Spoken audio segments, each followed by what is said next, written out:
I'm going to talk a little bit today about the tying the whole life cycle together with the replicated platform. So we're going to look at it, instead of looking at sort of one feature or one capability and what's new in it, like we often do at Replicated, we're going to look at a bunch of different things across the platform. There's going to be a lot here. Sometimes I'm going to be showing code. Sometimes I'm going to be demonstrating. Um, so, you know, use the chat.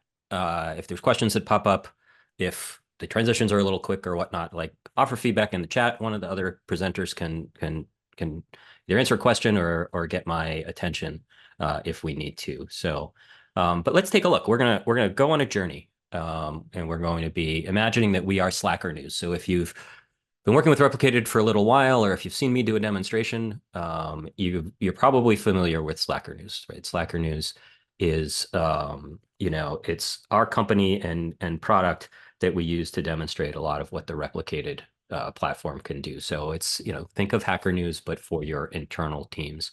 And Slack does all the work of, showing the activity and all of that. And if you think about Slacker News as a business, they might get started, adopting a software distribution lifecycle that looks very similar to what happens with open source. They would be, they wouldn't really have any code. If we look at the steps of the lifecycle, when they develop, there wouldn't necessarily be any code related to distribution or any sort of functionality around, who's using this or any of those types of things. Probably going to do some pretty basic testing. They're going to have GitHub actions that spin up kind clusters, maybe, or maybe, they're testing against whatever it is they use for a SaaS or, they're most comfortable with because they use it for hosting other things in their cloud provider, like an EKS or an AKS. But fairly basic, limited amount of testing. In fact, I find that, testing, especially end-to-end testing, doesn't always happen right away when a company like Slacker News gets going. The release tools, probably what they're familiar with from open source things that they've installed or open source projects they've participated in. We're going to have things like Docker Hub or one of the cloud provider registries or GitHub registry for images, and maybe GitHub pages for distributing Helm charts, right? That makes the really easy way to distribute static stuff. And that's basically it. And when we think about licensing, it's probably not something they're considering at all right out of the gate, right? Trust maybe might be the way we think of what their licensing model is. Maybe they have some private images in the registry and they've got an intern out there setting up, credentials and making, probably forgetting to delete them when business relationships end or trials end. And, potentially some real costs there, like, access to private repos on Docker Hub, for example, can start to cost you quite a bit. Installations of Helm chart. There's probably a README somewhere that says here's what you do with that. They're using that Helm chart repository on GitHub pages to grab the images. They probably don't have all that much reporting. Maybe some, they can tell who's pulling the image, so you can get the image pull counts. And then for support, again, over the first few customers they start helping out, they maybe start formulating some issue templates that say, tell me this, tell me this, tell me this, tell me this. People do a so-so job of telling you all those things. There's a lot of back and forth at the beginning as you try to sort out what's going on. And, it can be a little bit of a challenge to get folks supported. So that's a very common starting point, right? If you think about it, this is what an open source project is doing, and it's the natural place to start when you're doing commercial distribution as well. It's because you're familiar with it, your customers are going to be familiar with it, et cetera. But there's some limitations of this, I think, as we went through it. You probably heard some of them. I referenced, quite a few of them as we talked. So what happens when Slacker News decides to adopt the replicated platform? Now, a big reason that they might do this is to help enrich that life cycle, to help answer some of those questions that were challenges to them in that life cycle, to resolve issues that happened in that life cycle, basically to give their customers a better experience, to give their team a better experience in shipping and distributing software, in shipping and distributing commercial software. So let's take a look at how this might evolve. and what the life cycle might look like when we are using Replicated as our commercial software distribution platform. First of all, from development, we're getting a lot of feedback that can help us with development in terms of who's using what versions are they on, are they adopting new features? So that's going to help our product teams. When we get down into sort of the code level, we've got the Replicated SDK to provide that usage data, and we can even provide additional, sort of custom things. We can write some code around licensing. We can, identify our customer instances. So we have this SDK that can help us develop some capability around this life cycle, around customer usage, around the things we care about to understand how well our product is doing. We can test. We can use the replicated compatibility matrix to test customer representative environments. So instead of saying, hey, we think we want to support this set of clusters and we're going to go out and we're going to test those, we can start there. We probably will always start there. But then as customers start to adopt and we are able to understand the environments our customers are running in, and we can sort of run our tests in that way, sort of against what our customers are using, what our customers are doing, and we can define our supportability matrix around that. When we release code, we can have, CI and CD. We can go to internal users, beta users, general availability users. We have, we have a private registry for distributing our Helm charts. So we start to have a little bit more control over the chart than just a static website like we might have with a traditional repository. We can, have credentials on that, authorize who can get which chart. We have a proxy registry that allows us to manage with that same set of credentials, access to all of our images. So we don't have the cost of working with Docker Hub or the complexity of setting up, multiple different places to be permissioned to access. And then, that ties into our licensing. We have all those artifacts. They're limited only to our licensed users. So not only are their credentials set up, but those credentials map to the license terms that we have in place, whether that's certain features being enabled, and therefore those images are accessible, not accessible, or whether that's things like, your license expires and then you can't install a Helm chart again until you renew.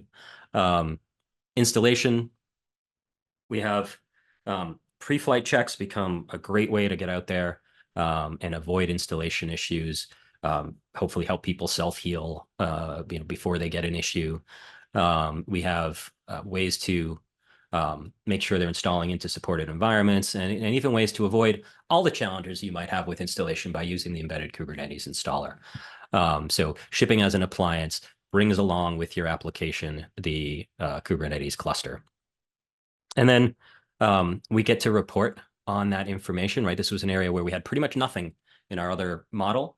Here we have, standard usage metadata. We can have custom lifecycle and usage metrics. So, different people using different features, installing, licenses expiring, licenses are renewing, using, when we look at Slacker news, their licensing model might be on users, right? Based on what they do. How many users do they have right now? Those sorts of things, right? And we can get notifications on a lot of these things. So starts to give us, a really rich set of information around how we're working with our customers and what's happening there. And then support, we have, instead of a form that people are going to, potentially fill out wrong and that whole big back and forth, can you run this log? Can you run that log? Can you show me, describe this, give me this? We have a support bundle that's going to encapsulate all of that for you. Even we're going to have tooling that allows you to treat that like a Kubernetes cluster, so you can escalate to someone who's used to seeing it running live, and they can just run the same commands they would normally run. You have instance insights into what is this instance running, when did they upgrade it, where is it running, those kinds of things, all of these types of things that are going to help you resolve time to resolution and potentially lead to self-resolution, because the support bundle can be really good about saying things like, and we'll see this later, hey, this is Slacker news, you can't connect to Slack, check your network. And then escalation, right? You have escalation paths into Replicated where we can help you out with different types of issues.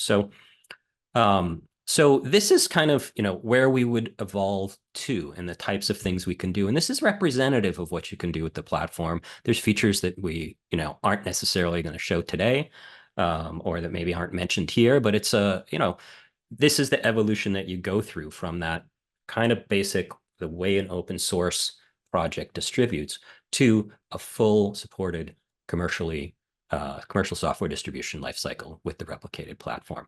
And how you might get there is by asking yourself or your team asking you a series of questions. First of all, who's using Slacker News? Really basic question.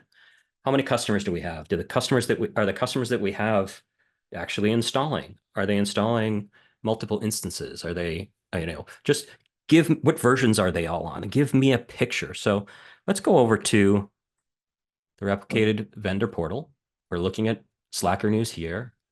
We've got a fairly light dashboard. This is a brand new Slacker News that I just created yesterday. So we can see we've got not a lot of instances out there yet, but we can get a dashboard here. If I look at one of my older Slacker Newses, here you can see I start to get my 3-month picture of what versions are out there and how they're distributed. Starts to be a little bit of a graph here that I can make decisions on. I can see what's going on. When have I had recent support bundles? What releases are recent? But let's pop over to this like a little bit cleaner Slacker News, and to think about how we might start to get this information. So I'm going to pop over to my terminal here, and I'm going to type step 1.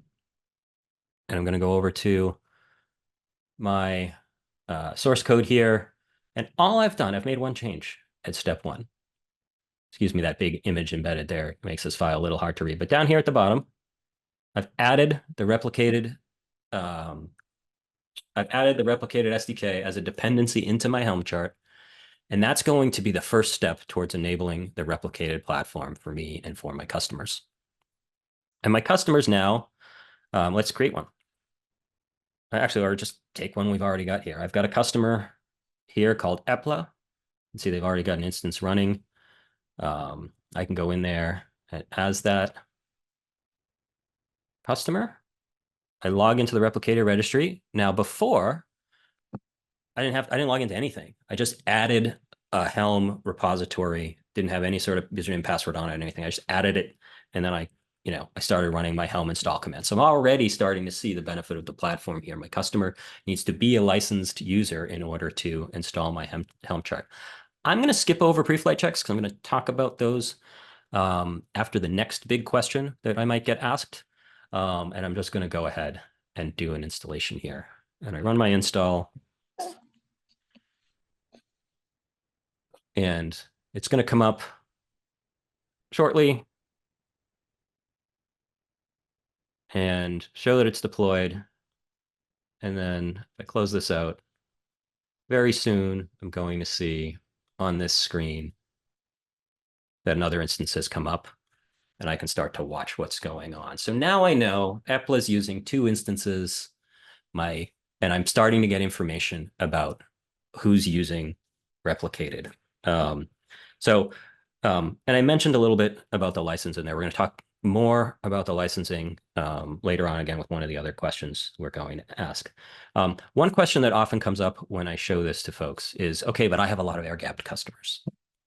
And when we talk about the replicated platform, we support installing into air-gap environments, which is awesome, and something that can be very difficult with, there wasn't really an answer for it. There's no one answer for it in the world of open source tools. There's a lot of different ways to do it. If you go and talk to someone who's been at VMware like me, I'm going to tell you something from the Carvel toolkit, and you go to talk to someone who's been at Red Hat, they're going to tell you something else. And you go to talk to somebody who just came back from KubeCon, they're going to give you a third thing because they heard a new cool way to do it. Replicated gives that to you. And we tie this telemetry in so that you can get telemetry in support bundles so that you can start to get the same type of information, answer those same types of questions about who's using my application, what version are they on, et cetera, when they're running in an air gap, which, kind of mind blowing, right? I'm going to get telemetry from behind an air gap. So that's that first question. Who's using Slacker News? We can answer that very quickly. And we've already started to also put some of those controls in. Only my customers now are using Slacker News. I can give them trial licenses. I can give a community license out if I have a community edition. But again, only my customers are using Slacker News, and I'm seeing information about what they're doing, even when they're behind an air gap. All right, so let's ask the next question that often comes up, right? Why are we getting so many installation issues, right? Replicated, you don't really install, but one of the questions that, one of the issues that I most hate to hear is when someone's having trouble getting started with the platform, right? I want you to be your very first experience should be amazing. And I think all of you want that for your products as well. So when you start to get those early tickets where people are like, I couldn't even install or I had trouble installing, um, that's really something that's going to be challenging for you and for your organization. So um, how can we address that? Well, first thing we're going to do is think about what those are, right? And we find that we're getting a lot of failures because people are trying to install and it can't connect to Slack. Now that makes sense, right? They're installing onto a production system. Production systems in a lot of organizations don't need to connect to Slack. So there might be certain firewall rules, other types of filtering in place that, or maybe a Kubernetes network policy in the cluster that's preventing them from being able to connect to Slack. So what we can do is we can create a pre-flight check. So again, I'm going to jump back over here. I'm going to look at a couple of things here. First, I'm going to look at the code, and I'm going to show you just how quickly that code comes together. Let me just do step 2 over here and look at my source code. I've added 2 files here, one that defines my pre-flight and says, go out, see if you can hit the Slack test API. And hey, what happened? Did we get a 200, right? All of us that are developers know 200 means everything's good. Did we get a 200? So that means we probably can access the Slack API. And if we can't, we give some information out to the customer saying, hey, check your firewall, check your network policies. And just in case, go to the Slack status page. Maybe Slack's down. It's just a weird coincidence and then we have one more file here that says, make this a secret that lives in my Helm chart and in my Kubernetes cluster. So I don't have to worry about my cluster knowing what a pre-flight check is. Just need my tooling that I run my checks with to know what a pre-flight check is. So let me go back over to my customer installation instructions. When I look at my install instructions, you see I have a couple of steps here for running pre-flight checks. I'm just going to copy this one. I've already installed that tool. And I'm going to run this. I just got a Zoom window in the way there. I'm going to run this. And it's going to start. It's going to run my pre-flight checks. We're going to check, can I connect to Slack?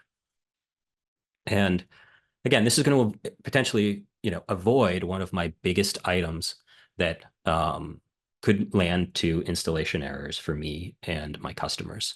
And if I can't connect to Slack, then I go forward with my install. If I can't connect from Slack, I get a message that tells me what I should do. It's going to come up fairly soon. A little GUI that's going to or a little TUI, the new phrase for text user interface. And yep, Slack's accessible.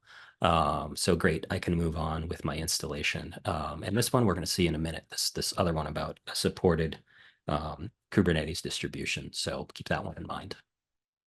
So great. But we're still getting issues where people are saying, hey, this isn't updating with Slack. Why is that going on? And we find out as we look through those issues that, people's networks aren't static. People's controls aren't static in their platform. So over time, their network administrators are updating firewall rules.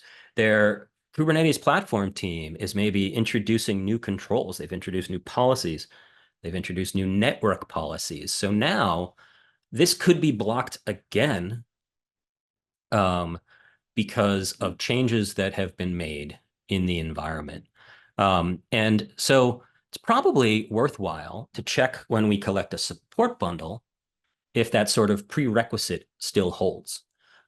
So honestly, I do this for all of my pre-flight checks. Anything I do as a pre-flight check, I also check in my support bundle. But I define a support bundle here. It just looks the same. I check that same thing. Obviously, your real support bundle is going to have a lot more things in here. You're going to make sure you collect certain logs. You're going to probably analyze those logs for certain patterns. Whole lots of things you could have going on here. But in this particular case, I just add that same thing. And now my customer can collect a support bundle. I don't need to worry about the namespace there. And it's going to go through the same thing. A little bit of an error here because it's not a demo without an error. But when I run it, I'm going to get through that same GUI. It's going to check this, and then I'm going to get a support bundle file that can be sent over to me. And it's going to tell me information about that. So when I go over to the vendor portal, I collect the support bundles. I upload them to my vendor portal. Go over to my engineering team one where I have updated one. Maybe I haven't. Maybe I didn't upload it as either one of these. Let's go over here. I know I had one. And you can see, I can start to see, did my Slack connect succeed? Can see that it showed up here that it was fine.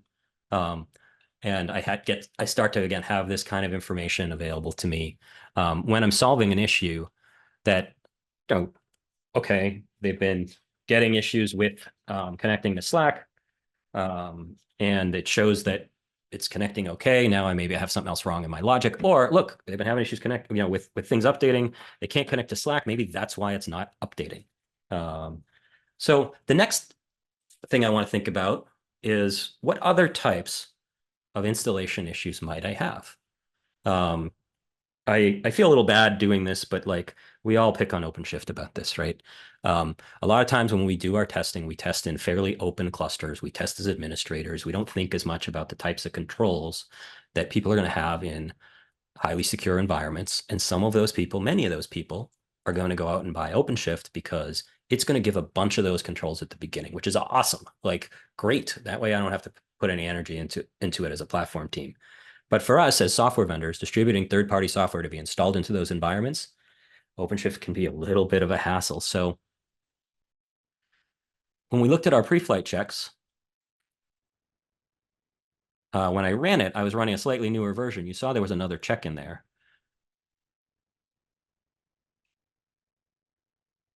I can check that. I can just decide OpenShift isn't supported right now. And I can do a check. And if you try to install an OpenShift, I'm going to tell you, sorry, no, you can't. Now, that's not going to make all my customers happy. It's not going to make my business happy because those same customers can potentially be very lucrative customers that people are going to be interested in installing on their own. They're going to be potentially large customers. They're going to have a very large team that's going to need lots of Slacker news. So what I should do instead probably is I should go and I should add some compatibility testing to my release workflow. So we're going to look at a very simple version of my workflow with GitHub Actions. Lots in here. All that really matters is this.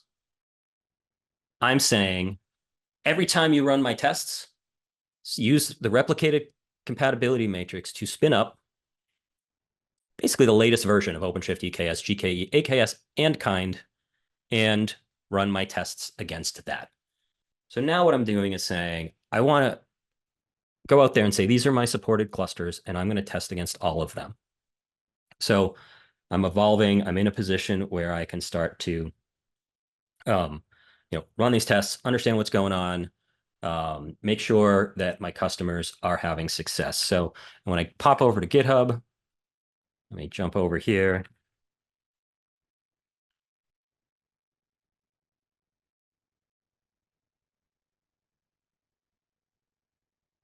Short rib labs.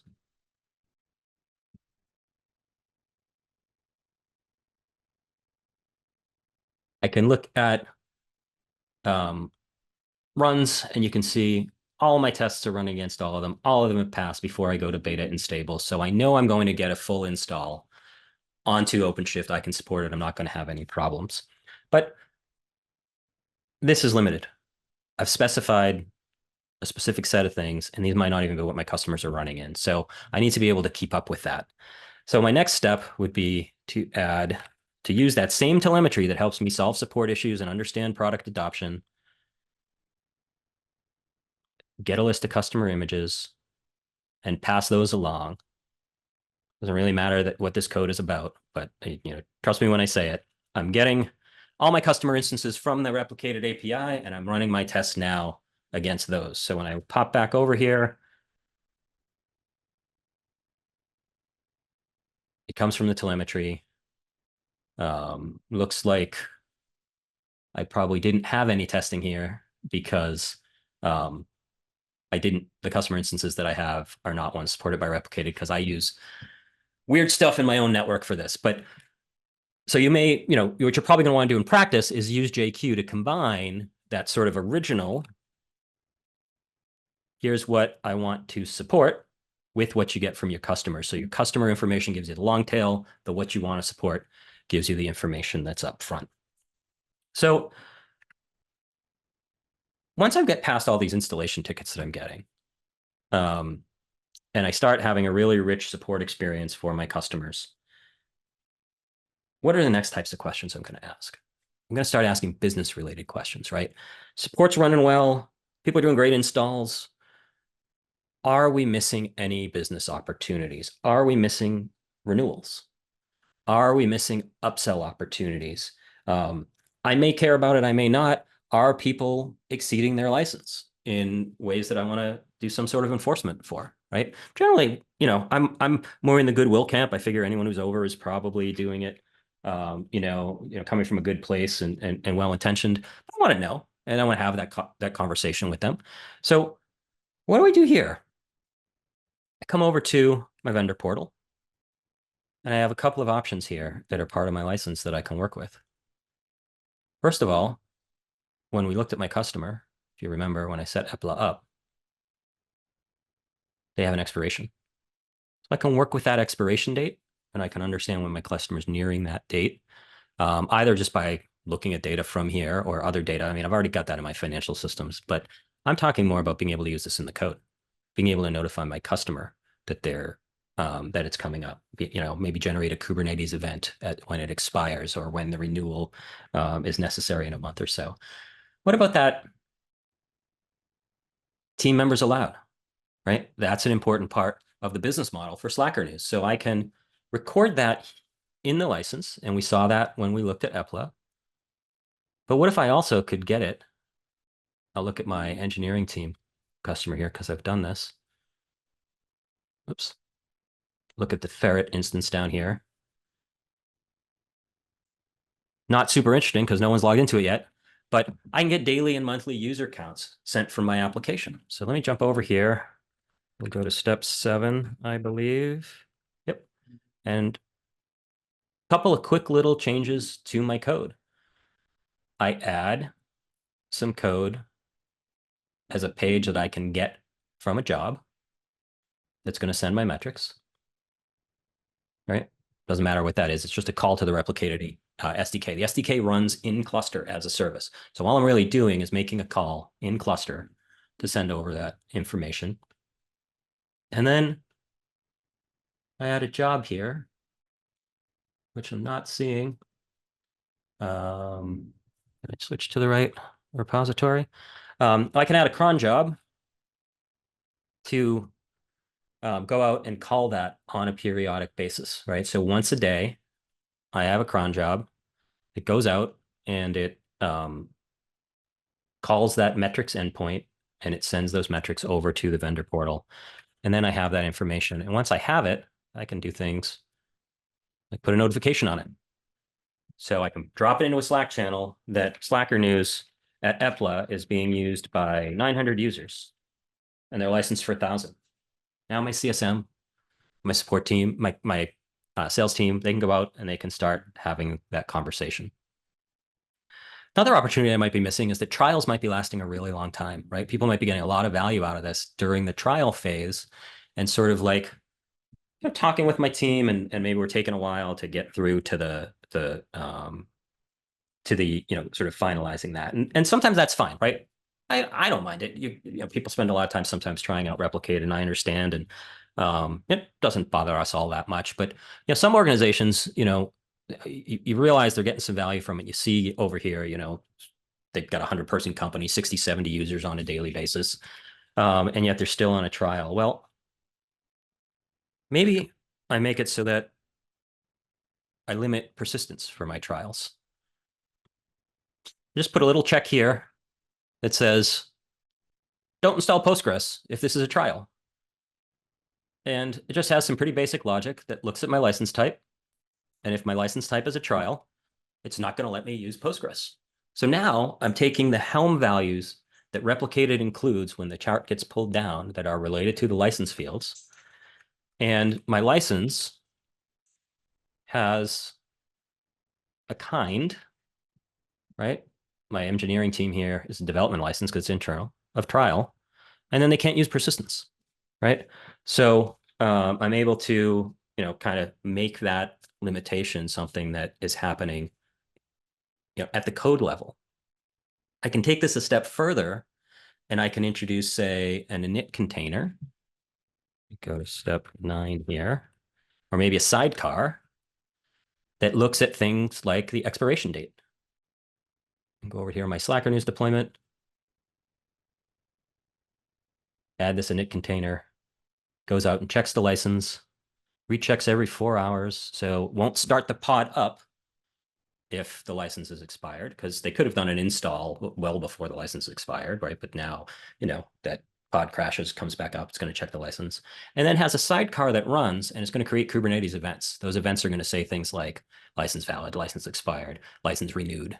So anytime they do describe on that pod, they're going to see the state of their license. If the pod doesn't start up, when they describe it, it's going to say, I'm not starting up because I have an expired license. Now, doing a sidecar, doing it in a init container, um, they're going to be, there's some limitations to that, right? People could edit and take out the sidecar. They could take out the init container. They're not necessarily getting any value from that. So you could also incorporate this directly in your code. And you could even incorporate things like check to see if, they're over the user count, and maybe put a little yellow banner on the screen. Slacker News actually collects specific users who are administrators, maybe only show that banner to administrators. So if you tighten this into code that is providing value, you get a little bit, get less, circumvention potential. Now, again, I don't stress too much about circumvention. Again, I generally assume good intent. So the init container sidecar, those are perfect for me. I've built this one. It's pretty reusable. You probably have to compile your own because I've compiled in the key that gets used. But anyone wants to take a look at it with me, I'd be happy to do that another time. So let's go back a little bit and think of what we did here, right? Over just answering questions that got asked by the other teams within the organization, the product team, the support team, the sales team. I evolved my use of the replicated platform, or excuse me, I introduced the replicated platform to start answering those questions, and then I evolved it over time so that at each step in this life cycle, this platform is helping me to have a robust commercial software distribution lifecycle, makes my team happy, makes my customers happy, hopefully makes my business very successful. So thanks very much. I was not following the chat as I went. I don't know if there were questions, and if there were, if anyone jumped on them to answer them. So I'm going to take a quick look. Looks like there was a question, and Amber took it down. So I took care of it, and I appreciate that. So back over to you, Grant. Awesome. Thank you so much, Chuck. I really appreciate that. Let me go ahead and change the spotlight.